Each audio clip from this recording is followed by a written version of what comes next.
Therefore, you also must be ready, for the Son of Man is coming at an unexpected hour.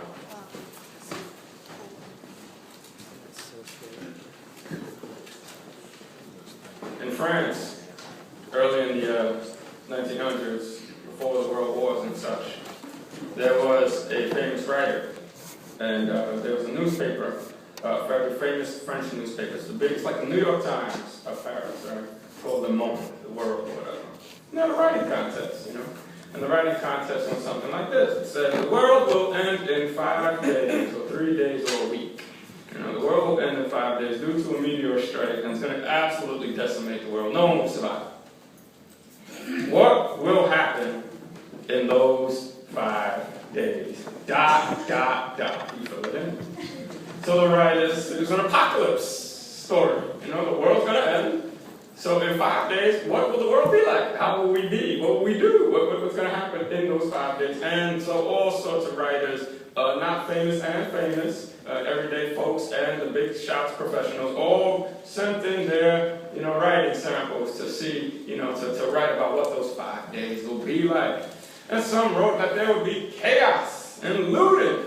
There would just be, all loss of human decency in those 5 days. Others wrote about, how, people would lock themselves in mountains and hide, how they would try to do their best to survive it nonetheless, how the human will always try to survive, and they're going to look for a mountain or a cave. They're going to build a submarine that's going to go in the water. Something. They came up with very interesting things. But, the chaos and loss, and everything was sounding so afraid, everyone was sounding so terrified. And then this one writer, he's arguably France's best writer, but whatever, he wrote his entry. And his entry was very different from everyone else's.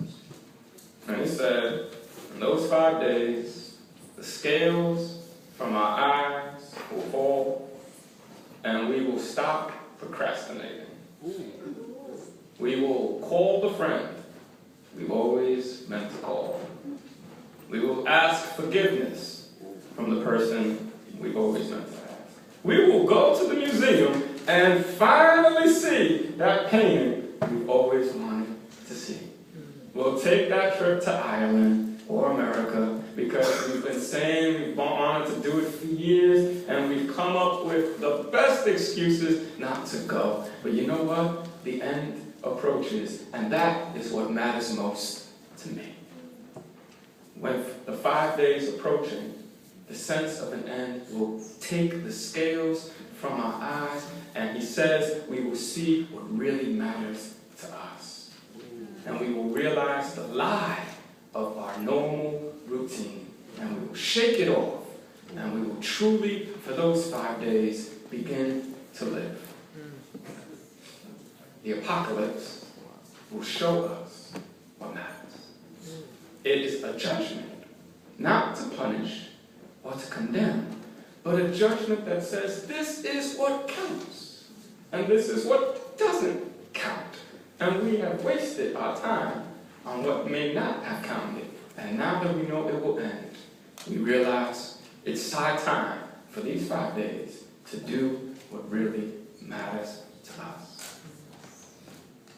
Jesus talks about the Son of Man, doesn't even know the hour. Only the Father.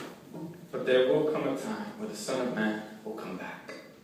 And this coming back does not mean that God has left us now. We have the Holy Spirit with us now. God is with you now. So this second coming isn't that Jesus left us in the mall and said, I will pick you up in 4 hours. I got things to do. And you kind of wait around. This isn't that. God is with you now. The Holy Spirit is instructing you, speaking to you, working with you, trying to change you and bless you and uplift you now. But the second coming is when Jesus comes, and it is a moment of revelation, of unveiling, of judgment. But not in the mean, condemning judgment, but of the real judgment, where you see things for what they really are. And God lifts the covers of this world and shows you where it really matters in this life. So be prepared for that second coming. But Jesus is so interesting. I don't know when it is. So don't ask me. Don't ask the angels. Don't ask the priest. Don't ask. Look, if I don't know, then don't ask anybody. Only God the Father knows. So if you see folks who are saying, I know when the second coming will be, Jesus said, I don't know, so I don't know how you know. And he says, beware. Beware of them. Because they will trick you into going and doing things. It's a hustle. And you will end up doing things and being controlled by them. He says, I don't know. Don't ask me. It's not a matter of knowing the date. It's a matter of being prepared, knowing that it will come at any time. The apocalypse is not a time of scariness and of evil and of mass violence. The apocalypse, though, when we think of that word, we think of, terrible things like that. Really, the apocalypse at its heart is when God finally says, this is it, and rips open the covers and shows it for what it is. It may be that moment when you lift open the stone and you see all the roaches so sturdy. That is an apocalypse moment. A preacher friend of mine said that an apocalypse moment occurred in the Garden of Eden. That at the very first chapters of the book, when they ate the apple and saw that they were naked, that a preacher friend of mine said that was an apocalypse moment. Because their whole world changed. They saw who they were right at that moment. That's what the second coming is about. That is what we proclaim. We make ourselves prepared for Christ's arrival, which is an arrival that unveils what it is and whom we are. So you have to prepare for that. You have to prepare. You have to follow the Lord. Be faithful. Be trustworthy. Prepare your heart for that because you do not know when it will arrive. And that's Jesus. This is the first Sunday of Advent. And so Advent means waiting. It is a time where we celebrate the spiritual work of waiting. God does some of his most powerful work in your lives by making you wait. I don't know why, but that's how he does it. God makes you wait, and in the waiting, God works on your heart and your mind to clear out whatever it is that should not be there, so that when you in the waiting, your mind is sharpened and your heart is purified, so that when the arrival of what God has for you comes, you are prepared to accept it fully. One of the worst things that can happen to you is when you get a gift and you're not able to appreciate the gift. When you get a gift and you're so cluttered in your mind and you're so upset or you're so whatever, that you don't even know the gift that was given to you. It's a waste. It's a waste for the giver. It's a waste for the gift. And it's a waste for you. God doesn't play that game. So instead, if God's going to give you a gift, sometimes God makes sure that you are able to appreciate the gift. Which means you're going to wait. And wait. And wait. And God will work on you. Waiting. That is what Advent's about. Learning to realize that though we wait, that does not mean God has left us, nor stopped loving us, but quite the opposite. That God is with you, working on you, and that God's love is strongest at that moment because he's preparing you for what he has in store for you. Jesus says in this passage, though, about this unveiling, you're not going to know it. You're not going to know it until you get there. It is like being in the subway in New York City. If you're ever in the subway, you may be riding the train from 42nd Street to 34th Street. But while you're going through the train, it is dark, and you're bouncing around like this. And if the train stops all of a sudden, you do not know exactly where you are. You know you're somewhere between 34th and 42nd, but at that moment in the darkness, you don't know where you are. It's only until you get to the stop that you can say with certainty, I'm on 34th.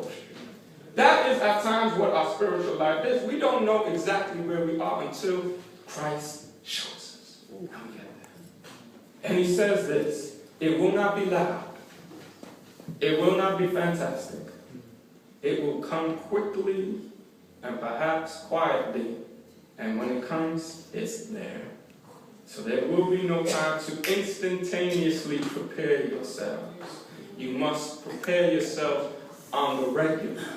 Because there will be no time to hurry up and throw all the dirty clothes in the laundry before the guests arrive. When he comes, he's there. And how you are is how you are. And there is no hiding it anymore. Because when he arrives, it's an unveiling. And that is that moment. He says, the time of Noah, they were eating and drinking, marrying and giving in marriage until the day of Noah's ark. He does not say that they were wicked. He didn't call them wicked. He just said that they were doing the normal routine. The people of Noah, the reason they got lost was not because they were wicked in this passage. In this passage, it's because they thought normal would keep them safe. They thought a life of normalcy will keep them safe. That all we got to do is eat and drink and make sure our kids get married. All we got to do is eat and drink and make sure our kids get married. Oh, you see what I mean? It's normal.